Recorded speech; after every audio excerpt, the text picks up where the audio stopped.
I, 47M, married to Lisa, 42F, for 17 years. Though we lived as a couple for only about 7 years. A decade back, I caught Lisa cheating on me and she confessed that she had fallen out of love and wanted an open marriage.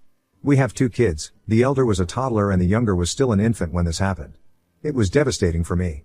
She said back-to-back pregnancy took a toll on her physical and mental well-being, so she wants to freshen up. Unfortunately, her way of relaxing was to bring different dicks to bed. Divorce was complicated at that point with 2 little kids and my meager income. I decided to let her get fucked while I moved upstairs of our duplex house. We became co-parents of our child. It wasn't as hunky-dory as it sounds. We separated with a lot of bitterness and name-calling.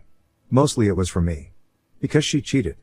But eventually, we got caught up in work and life, and I moved on and mellowed down. Few months back, I met Kathy, 35F, at work. She's my junior at work. We vibed instantly. Bonding with her was the most natural thing to happen to me off late. It was no romantic relationship at the start. We hit off as understanding coworkers. Happened to spend time beyond work. Still as friends. It was only last month when we made out and I felt something special about her. Since then, she has been crashing at my place quite often, which is concerning my wife. Technically, Lisa is still my wife as we're still married. Lisa has gotten weird these days. Weird as in she is hanging around near me whenever Kathy and I are together. She commands authority like a wife. I had to remind her that we are separated and I get to do anything. Just the way she has been doing it for years. It's hard to describe what she has been doing, but let me try. One day Kathy and I were having dinner at my kitchen space. Lisa shows up and asks, "Can I join you guys?" It became a super awkward moment for both of us. Kathy and I looked at each other with astonished faces. Lisa sat down with her plate without even waiting for an answer. We had dinner sitting like strangers and smiling uninterested at Lisa's stupid and forced conversation. Our dinner was ruined, but I gave the benefit of doubt to Lisa that she was just trying to fit in. Then there was another instance where she acted bossy, trying to impose her rights as a wife. Kathy and I were upstairs watching a movie. Lisa barged in and asked me to come with her. I asked what's the matter and she was like, "Your kids need you. The younger one has a science project to complete and you need to help him." I was astonished because we had split the schoolwork for our kids. I get to assist the elder kid and she would do it for the younger one. I said I had already done my part for our elder son and this is on her. She got furious and yelled, "Is this kid not yours? Instead of helping him out, you are here lurking around." Such a dud. It led to a full-blown argument between Lisa and me. Kathy got awkward and excused herself and left. After that incident, Kathy told she won't be hanging out at my place. Though we are meeting at hers, but the thing is, why would I compromise on my life when I have never raised a finger on hers? She has been leading her life the way she wanted, bringing any Tom, Dick and Harry at the house, but I chose to look the other way. But when I have found someone to bond with, Lisa is acting bitch and deliberately trying to break it. I confronted her last day and she said she wasn't bothered about my closeness with Kathy. She refused to acknowledge that she had been acting around. She says I was overthinking. I said if she continues to put her leg into my space, then I would think about getting divorced. Tears welled up in her eyes and she said she didn't mean to disturb us. She was just anxious about our son's unfinished project and she was busy with her work and that's why asked me for help. I said that wasn't a call for help, it was no less than gaslighting. She then called up Kathy and apologized and asked her to come over. Kathy accepted the apology, but she drew her boundaries and said she prefers meeting me at her place. I'm at a fix now. I want to get rid of Lisa now. I'm afraid that she would ruin my brooding relationship with Kathy. I'm thinking of getting a divorce now. The only reason why I didn't go for divorce back then was because I didn't want my children to choose between their mom and dad. Now, I'm thinking whether I should get done with it and prioritize myself over everything else, even my children. Or should I wait few more years for my children to grow up and then make a move? Not sure if Kathy would wait for me until then. I'm still angry with Lisa and her decision to open the marriage. I'm also angry at myself for agreeing with her and not pushing back enough. Edit. Sorry for all the mumbo jumbo and missing information, particularly around Lisa's cheating and our separation dynamics. People are saying it's difficult to give any advice without this clarity. So, here's everything. It's gonna be long. You can skip this part if you aren't interested in knowing the history. This was like 10 years ago, so I might miss some details here and there. 4 months after the birth of our younger son, Lisa started acting up. She didn't let me come close. She said she didn't feel ready for sex. Pregnancy and breastfeeding have made her aversive to intimacy. I respected her decision, but she was also drifting apart emotionally. I suggested we seek a couple therapy, but she shrugged off, saying it was just her postpartum thing and would recover eventually. It was almost a year when I lost patience and confronted her that we need to address the elephant in the room. She either goes to therapy with me or tells me the truth, what's wrong. She gaslighted the situation that I was being insensitive and all those crap, but I didn't let it slide this time and dug out the truth. I snooped on her phone but didn't find anything concrete. She had deleted most of the chats and emails. I don't remember exactly how I got the cue, but one day she said she was going out shopping with her friends. I followed her car and found her cheating. She was sleeping with a young college goer back then. I barged into his house. Okay, not barged, knocked. A shirtless guy answered while Lisa was on the couch in her lingerie, trying to cover herself. I held that guy by his neck and was almost about to punch him when Lisa intervened and pleaded to leave him. She cried that it was not his fault, he is just one of the guys she's hooking up with. It blew my mind. What the hell? One of the guys? She confessed hooking up with a couple of guys. The guy standing in front of me had no idea what was happening or if she was married with kids. We came back home and I did all sorts of things which any man in my situation would do. No, not hitting, I'm a man of no violence. I called up her parents and revealed her truth in front of everyone. I insisted on a divorce. I even hired a lawyer and discussed the case. But as the situation progressed and the lawyer explained the reality, it shook me. There was no real gain for me except loss. As the children were tiny, they would need their mother. At most, I can get the joint custody, which would be again at the mercy of Lisa to let me meet them and dictate the terms. Yeah, of course I could knock the courtroom door if she doesn't comply with the court order, but how many times would a normal man want to get into this law and order thing? We live in a no-fault state, so no moral policing for her. I still have to pay alimony. Child support is anyway unavoidable. So basically, I take care of all the responsibilities as a dad, but I'm left at Lisa's mercy to spend time with my children. Lisa, on the other hand, was also against divorce. She suggested that instead of divorce, let's open our marriage and we can come back to each other whenever we want. I knew I never wanted her back, but divorce was unaffordable at that time. The only viable option was to separate and live as housemates and co-parent our children. So we did that. Though she chooses to call it open marriage or whatever the shit she wants, I consider this to be a dead plant and we are separated. In the last 10 years, Lisa have had many partners. Though she claims nothing serious with any of them, I believe she had at least 3 partners who were more than just physical. They came home, she went hiking and on vacations with them. It was no easy for me to see her getting knocked up. First her cheating and then her multiple partners banging her in our bedroom. We have a duplex house. I took the guest bedroom upstairs. The stairs leading to it have a passage through the back door. We had bought that house from an Asian couple who constructed this house to have their grown-up son living with them upstairs with privacy, but sadly the son moved out and the couple sold it to us as it was too big for them. The main entrance of the house opens in a living room with a huge closed kitchen with dining space, a master bedroom, and a storeroom which we made as our children's room. Upstairs, it was a guest room, the same size as the master bedroom, and the remaining space had a huge library sort of structure for reading and for hosting parties. That space leads to the top of the house where there is a small terrace. Since I was put upstairs, I was able to see most of the things happening down. Sometimes I wished I could shut my eyes, but for my children's sake, I remained vigilant. At the start, I also jumped into dating sprees, but after a couple of months, I felt hollow and meaningless. I stopped it. Instead, I focused on more meaningful stuff. I joined a badminton club and worked on my athletic body. I was a sports enthusiast in college, so I went back to pursuing field games on weekends. I joined a hiking club that organizes solo hikes every 2 months. It's like you cannot take your friend/spouse or anyone known. You go alone and there would be a bunch of other people who are also alone. So basically you hike with strangers. It was damn fun. I did that for 2 years continuously and now I do it only twice a year. I have had hookups here and there in these last 10 years, but no emotional affair and no long-term partners. Didn't feel that connection with anyone else. With Kathy, things are different. I feel happy around her. She's the woman I feel I can give love another chance. But the devil of my life has come hunting me down there as well. The current situation remains the same. Kathy refuses to come to my place. I'm worried that she would go distance from me and I don't want to lose her. The situation is practically choosing between Kathy and my children and I'm struggling to make a choice. Update 1. Hello all, thanks for all the suggestions and comments. I appreciate all of it, good and bad both. I sought therapy, which helped a lot in understanding my focal point and what I wanted at this point in life. As you guys said, the children are entering their teens, so it's just a matter of few years before they would walk out to lead their individual lives, and it doesn't make sense to miss my chance of being happy with Kathy. I had a transparent discussion with Kathy. I told her about my feelings. I told her I want to be with her and if she feels likewise I can work this out. She said she feels likewise but is reluctant because of my family dynamics. She just doesn't feel comfortable being around my legal wife. She's fine with the children around me. I said I can work this out. I'm gonna move out. The children can decide where they want to stay. They are mature enough to make this decision. They can also choose to shuffle between moms and dads. Kathy voted in for it. My therapist suggested children counseling where they could be made aware of our marital status in an age-appropriate manner. I told Lisa about the counseling thing and she flipped out.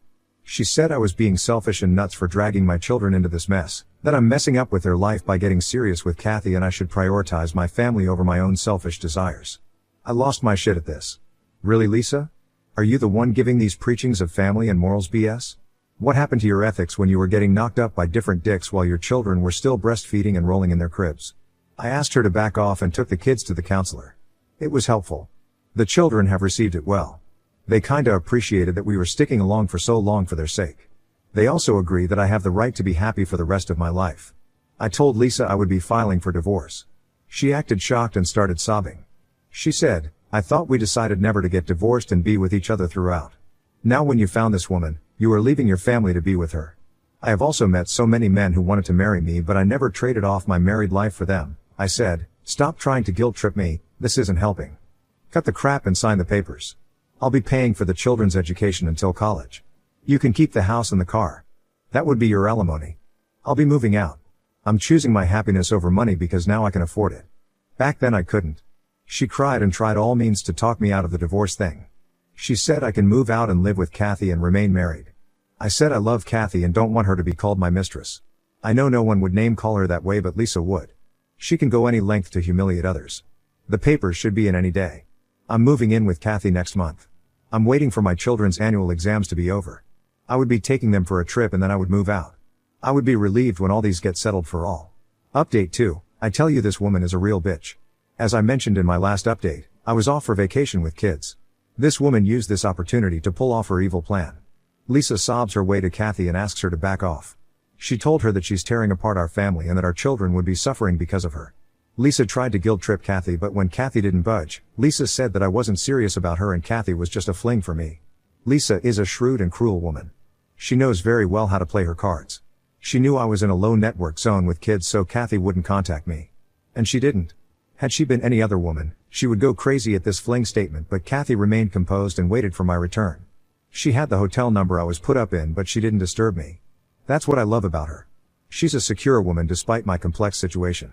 When I returned home and got to know about Lisa's malicious move, I stormed to her door and gave her the yellings of her life. Should have done this earlier to get the shit out of her head. Her entitlement behavior has crossed all limits and now no one is gonna bear that. I have moved out of the house. My children have also decided to stay with me, but we don't have a spare room for them. So, I'm looking out for a bigger house to accommodate my children. Until then they are at their mom's. Lisa threw all kinds of tantrums when I was moving out. From guilt tripping to yellings, from gaslighting to sobbing and pleading, asking for another chance to be given to our relationship. I said our relationship was over 10 years ago. We were just housemates and co-parents. The reality is I have moved on from loving her. She's nothing to me. I love Kathy and want to spend the rest of my life with her. When the divorce papers reached Lisa, she tore it away. My lawyer had to send her a notice threatening to sue her for damaging a legal document. Only then did she mellow down and agree to sign it. The divorce proceedings are on. I haven't checked upon my STBX since then. I went to pick up my children twice but didn't enter the house. And yeah, a lot of you asked about my children's age. They are 11 and 13 now. Quite mature to understand the divorce and separation. Update 3, so glad to announce that STBX is now my official ex-wife. The highlight of this update is, the divorce is settled and my children have moved in with me. But they would be visiting their moms every 2 weeks or whenever they want to. The last month had been hectic, renting a house and moving stuff. We had not told Lisa about children moving in with me until I rented a new house. The children and I, all were aware that she would break 7 hells on us. So best to avoid or delay it as much as possible. The children said that they would keep their bags packed and sneak out with me when Lisa wouldn't be around. But I decided to go in a legal way. Don't want to get into another trouble with that woman. As per our divorce clause, we have to give a 3-day notice to each other if we want to take our children for more than 2 days. So, I went home and told her that the children wanted to move in with me and I would be coming in 3 days to pick them up. As expected, she freaked out. Good for her that she didn't go violent, breaking things and all. It would have played better for us. But no, she chose the emotional way. Hugged the kids and cried, saying sorry for everything and asking them not to abandon her. She tried her best to emotionally manipulate them to stay with her, and she was even successful in doing that with the younger one. He said that he wants to stay with Mama. Kathy had told me that situations like this could brew and I should be prepared for their last minute back out. So, when he called, I said, "Cool, Dad loves you no matter what." But the elder son still stood solid to his decision to move out. I said, "Sure, I'll pick you up." I don't know what happened in between, but when I went to pick him up, both the boys were ready with their stuff. I hugged them both and shipped them away. I didn't ask them what happened there. It's already so traumatic for them. I don't want to scribble and torture them. Kathy and I are trying to make them comfortable at our house. We are involving them in setting up their room. Everything goes in there as per their taste. When the children were leaving the house, I was expecting Lisa to give her last try, but she had given up by then. She just sat there crying and sobbing. She hugged the boys tightly, told them how sorry she was about her behavior, and said she loves them and they were free to come back to Mama's whenever they wanted. She asked me if I had a minute for a coffee. Her ask sounded naive and genuine, so I obliged. Her tone was remorseful. She apologized, and this time it didn't sound fake. She said, "I was delusional all this while, thinking you would never leave me. When Kathy came into your life, I didn't consider her to be a threat. I thought her to be one of those flings that would fizzle out in a month. I guess I took you for granted because of the security you provided to me and the children despite everything I did to you. I didn't realize I was mean and narcissistic, and when I did, it's too late, I guess." I just smiled and suppressed my emotions from flowing out. I stood up to leave. She came forward to hug me. I hugged her back. That was our first hug in 10 years. I can't contemplate how I felt about it. Nor can I express how I feel now, after the last talk with her. I'm neither happy nor sad, just numb, that's what it is. Last 6 to 7 months have been quite a life-changing phase for me. I guess I would take time to process everything. But thanks for all the support. You guys have been the best. I might update the thread if something progresses from here. Now on to the next story. Story 2. Wife cheated on me with her own cousin, so I exposed their affair to the entire family and divorced her. My wife and I knew each other our entire lives before we got married. It was a really sweet story of childhood friends who fell in love young and got married. When we started dating, we were each other's first kiss. She was the only woman that I had ever been with, and I thought the same with her. We were neighbors growing up and we would often play together as children. I knew her family and she knew mine. Everybody would always joke with us about how they knew we would be together forever. After we both graduated college, we got married and we started planning our future. We ended up buying a house from my uncle in our hometown so we could be close to our families. After a couple of years, we decided to start building a family together. We have 2 children, twins, and our life was perfect. Out of the blue one evening while we were watching a TV show, my wife asked me if I regretted never being with another woman. I immediately told her that I didn't. I'll admit that there have been other women I've been attracted to. Sleeping with them had never crossed my mind, though. I loved my wife very much and she was the only one for me. I asked her about why she brought that up and she told me that she had just been thinking about it. She explained that she was worried that I would get bored with her. She brushed it off then and we continued watching our show. When my wife was a teenager, her aunt married a new man. I remember it being a big deal at the time because her aunt went through a very bitter divorce and was staying at my wife's family home for quite some time. When she married the man, she ended up moving out. The man that she married had 2 children of his own around our age, so it felt like we had 2 new friends in the neighborhood. Both were boys and they were always kind of rowdy. One of them, let's call him Paul, has always been a bit of a problem child. Paul would have wild parties, he would get in trouble, and he slept around quite a bit. Despite all of that, he was always very fun to be around. He was the life of the party. In his adult years, he's calmed down quite a bit. He had a good job and he was on the straight and narrow. His only major issue was his inability to remain in relationships. They always seemed to fail before they got too serious and Paul would get pretty beat up about it. Paul was dating a girl that he really liked and she ended up breaking up with him. He was hurt, so he reached out to my wife and me to talk. My wife, being the sensitive and caring woman that she was, went over to his house to make him dinner and listen to him. I didn't go because I didn't want to overwhelm him. I never expected that anything would happen between them. She came home later that night and when I asked her about what happened she was very evasive with her answers. She didn't seem to want to tell me about what Paul said to her. I thought it was fishy at the time, but again I never thought she was doing anything inappropriate with him. Looking back, a lot of how she was acting after that night seemed like she felt guilty. She was being very generous to me with a lot of things. She kept cooking my favorite meals, she surprised me with small gifts, and she complimented me all the time. She was normally nice, but it was a little over the top. It felt almost like a child who broke something they shouldn't have been playing with trying to make up for it. About a week after the night she visited Paul, she went back. She told me she was going to bring him some food just to make sure he was getting something healthy to eat. I offered to come along so I could check in on him, but my wife told me that it would be better if it was just her. Just assumed that it had something to do with him being in an emotional state. I stayed back and put the kids to bed while she went to visit Paul. She came back a few hours later and told me that they had a long talk about everything. She didn't give me any details about what he said. She started to visit Paul by herself a lot more frequently over the next few weeks. As I said before, Paul dated a lot of women and broke up with a lot of women. I had never seen him so distraught over a breakup before. The more time my wife was spending with him, the less it was making sense. She came home one night and I asked her about what was really going on with Paul. I didn't think that she was sleeping with him, but I thought something else was happening. It was just also out of the ordinary. She stuck to her story about Paul being very emotional after the breakup. I offered to maybe go talk to him and give him some advice, but she told me that it probably wouldn't be much help. Regardless of what she said, I was worried about him. He was my family and my friend, and I wanted him to be okay. Over my lunch break at work the following day, I stopped by his house to check on him. At the time this was happening, my wife wasn't working. She was a stay-at-home mom and the kids were in school. So, she had all day to do whatever she wanted to do. Her car was in the driveway when I arrived. She didn't tell me she was going to visit Paul that afternoon, so I was a little surprised.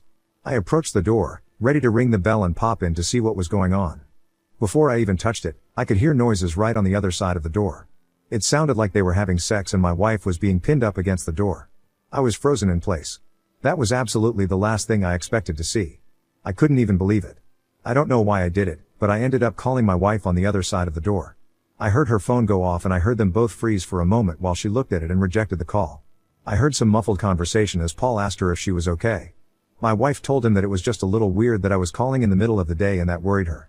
Paul made a joke about having something that could make her forget all about that. They started kissing again and they walked off somewhere else in the house. I stood outside for a few minutes contemplating what I wanted to do. I just caught my wife having sex with Paul. Paul was her cousin, not related by blood, but he was still very much a part of the family. It took me a few minutes before I put everything together. I knew right away that it was over between her and me. Our entire relationship, all of the years we knew each other, was going to be flushed down the toilet. I was going to divorce her, and I was going to get proof of what happened before doing so. I knew Paul had a spare key hidden under a rock by his house, so I grabbed it and let myself in. I could hear the noises coming from the bedroom and I made my way there. The door was wide open and I pulled my phone out to take a quick video of both of them. After about 30 seconds passed, I knocked on the door and both of them turned around to look at me. They tried to cover themselves up and explain what was happening. The absolute funniest part of this was my wife chasing me out of the house telling me she was only sleeping with him to help get his mind off the other woman. As if that made it okay? I was flabbergasted. I called off work for the rest of the day and sat in my car while I looked for a good divorce attorney online. I reached out to one and set up a meeting. While I waited for that, I went home and packed a bag to go stay at my parents' house while everything was figured out. I grabbed the kids from school and brought them along with me. My wife was blowing up my phone, but all I did was text her and let her know that I had the kids and they were safe, but I needed time away from her. The next time I saw her I was serving her with papers. That just wasn't enough for me though. She cheated on me with her own cousin, destroying our family. I wanted to get back at her for what she did. I thought about it quite a bit and I realized that not many people would be understanding of their relationship. Again, he wasn't a blood relative but he was still family. I crafted a heartfelt Facebook post explaining to everybody that after years of being together my wife and I were divorcing. I explained what happened, sparing very little detail I might add. A ton of family members commented saying that what she did was wrong and they were telling me how sour they were for what I went through. Later that same day, my wife and Paul both reached out to me and asked me to take the post down because they were getting very hateful messages from family and friends alike. I told them that I didn't have to take it down and I didn't plan on it. Both my wife and her cousin were pretty much barred from every family function that we had. They lost a ton of friends and pretty much everybody in our family shamed them for what they did. We lived in a small community and word travels fast, so when pretty much everybody in town heard that Paul slept with his cousin, it was a little more difficult for him to find new girlfriends. Both of them were humiliated by the post. My wife and I are divorced now and I was awarded the house and all of our assets because I purchased them all. She has received no spousal support from me and until she gets a job I have primary custody of the kids.